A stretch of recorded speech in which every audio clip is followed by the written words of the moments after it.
Hey, I'd like to welcome you to another episode of Money Matters Top Tips for Success, where each and every day I bring on new entrepreneurs, business owners, and executives and have them share their top tips for success with you. My name is Adam Torres. You can follow me on Instagram at AskAdamTorres. Keep up with my book releases, book tour schedule, signings, all that other good stuff. Always love to connect with you there.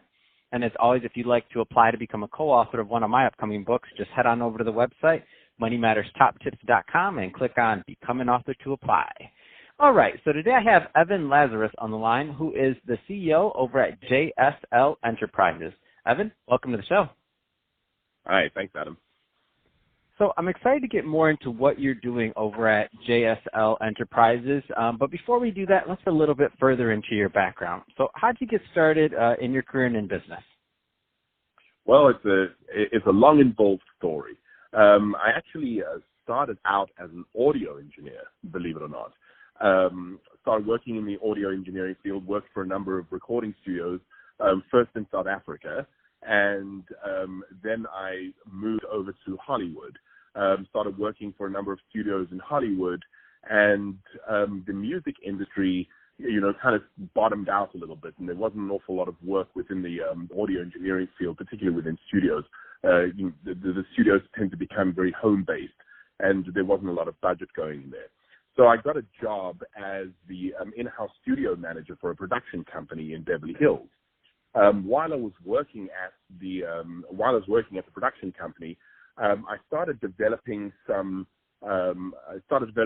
social media strategies for some of the shows that they had, particularly in Las Vegas, trying to get people to go to the shows and using social media to drive them there. We found a lot of success.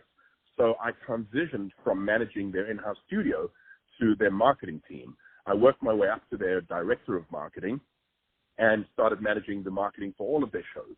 While I was there, I got the opportunity to develop, and this was actually in conjunction with my brother, Leon, whom I started working with after this.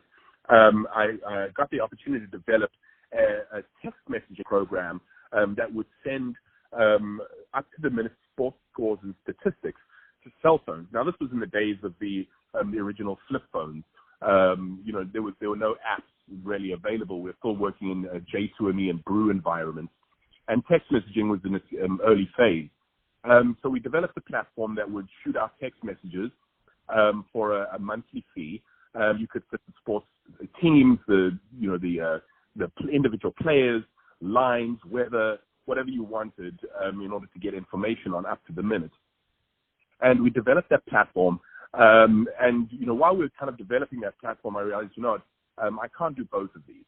I can't be the director of marketing of a company and develop this platform. So I started my own company in order to continue the development of that platform.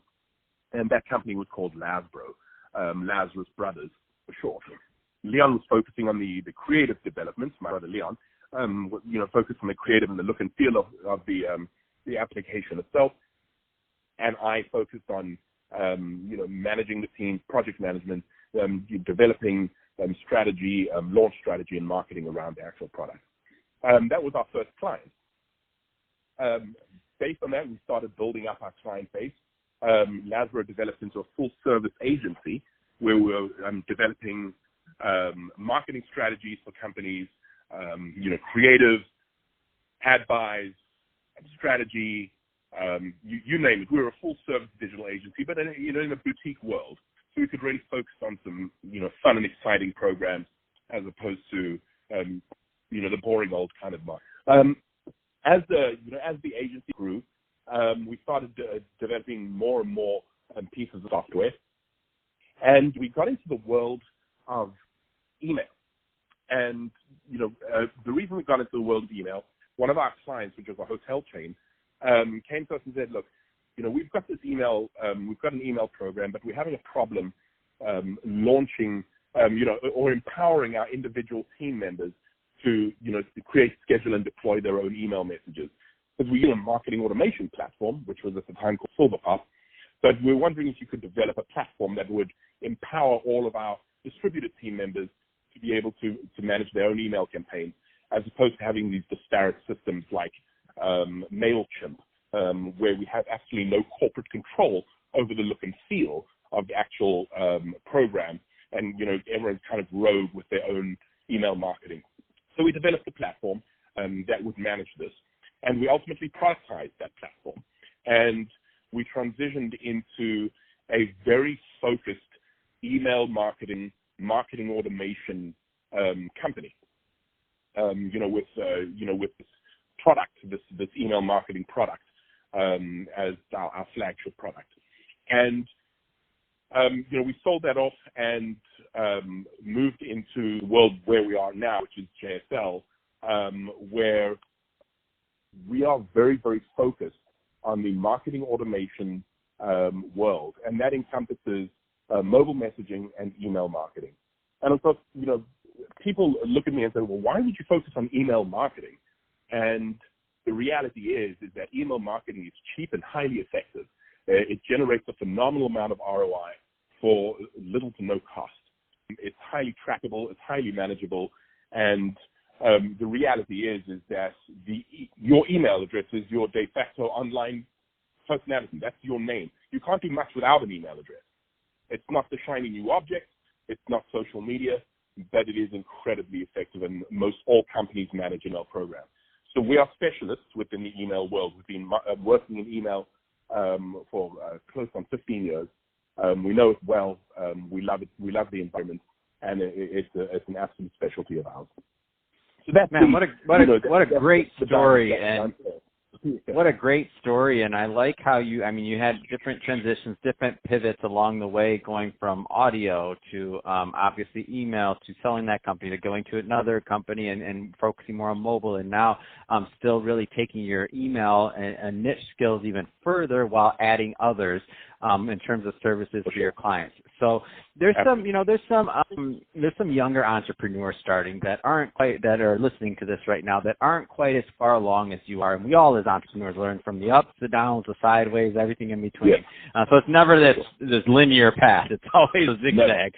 So that being said, having the benefit of hindsight, what kind of advice would you give to that new entrepreneur that's just starting out that somebody told you when you were just starting? Don't be afraid of ramen noodles, peanut butter and jelly sandwiches, and sleeping on the floor. Truth be told, while you're going through it, right at the start, while you're going through it, it's an absolute nightmare. It looks like there's no end in sight. You're slogging away. You're not getting the bites. You don't see progress for a while. But if you believe in what you're doing, then stick to it, because something will happen at some point. There will be a turn. And whatever you're doing is going to provide you either with a springboard or leverage into something else that will make sense. You're either you're either creating building blocks for what is about to happen, or you're creating the exact thing that needs to happen. But one way or another, you're creating something that is going to provide you with a very, very strong foundation. Whatever you're doing right at the beginning, whatever you're doing is you're creating an education for yourself. You're going to learn through mistakes. You are going to make mistakes. Mistakes are essential. Don't be afraid of them. There's nothing to shy away from. Those mistakes are essential.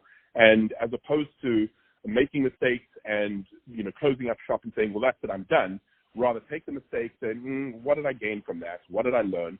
And then build on that and keep going. Don't give it up. Entrepreneurship is a hard thing to manage. It's a lot easier to just go and get a paycheck. It absolutely for sure is.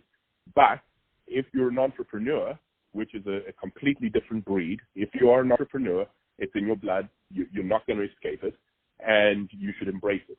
And like I said, just don't be afraid of having to eat the ramen noodles because you can't afford to go out for a nice meal. That's okay. Eat the ramen noodles and focus.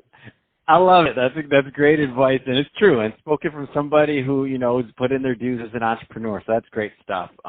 So Evan, you gave us a bit about what you're doing over at JSL Enterprises. Let's go a little bit further. So if somebody's listening to this, they're saying, you know what, I like what they're talking about. I could use some help in those areas. What are the type of businesses and or business owners that JSL Enterprises likes to work with? What's your sweet spot? Medium-sized corporations. We like that medium-sized corporation. You know, we've gone through the small businesses, and you know, that's where we started with small business. It was a great learning tool for us. But we focus on you know, companies that tend to exist in the $2 to $10 to $15 million range in annual revenue, because they actually have marketing budget to spend. The reality is if you're not going to invest in your marketing, the reason we do that is because we work with enterprise level systems. You know, we're working within the Salesforce environments, the IBM/Acoustic environments, the Adobe environments, the Oracle environments. That's the software that we work with. Those are the worlds that we play in, enterprise level marketing automation environments. Now, you know, the reality is when you say, oh my God, $2 million, that may sound like an awful lot. You know, for a company that's doing $2 million, it's not a huge company. It's on the smaller side of the medium-sized business. It's not a single man shop. It's not a tiny mom and pop, but you know, it's doing some revenue. It's built up an environment where it can afford an enterprise level solution. Now, it doesn't mean that we're not happy to entertain the smaller businesses that are willing to pay what we generally charge for our strategy and creative and marketing support. But our sweet spot tends to be the medium-sized businesses. That's great. And so, Evan, what's the best way for somebody to reach out if they do want to learn more about JSL Enterprise? Sure. They can always email either info@therealJSL, it's THEREAL.JSL.com. That's the easiest way, info@therealJSL.com. Or they can, always pick up the phone and call. And I don't know if you hand out numbers on your on of course. Your podcast. Yeah, of course. Yeah. Of course. So yeah, absolutely. So the number is 310-989-6111, and they're always welcome to give me a call and talk more about what their needs are. That's awesome. And give that number one more time, please. That's 310-989-6111. Fantastic. Well, hey, Evan, really appreciate you coming on the show today and sharing more about your background and all the great work that you're doing over at JSL Enterprises with your brother Leon. And to the audience, as always, thank you for tuning in. Hope you got a lot of value out of this. If you did, don't forget to subscribe to the podcast, leave me a review on the Apple iTunes store, do all those great things we do to support our podcasters. I really do appreciate it. And Evan, thanks again for coming on the show.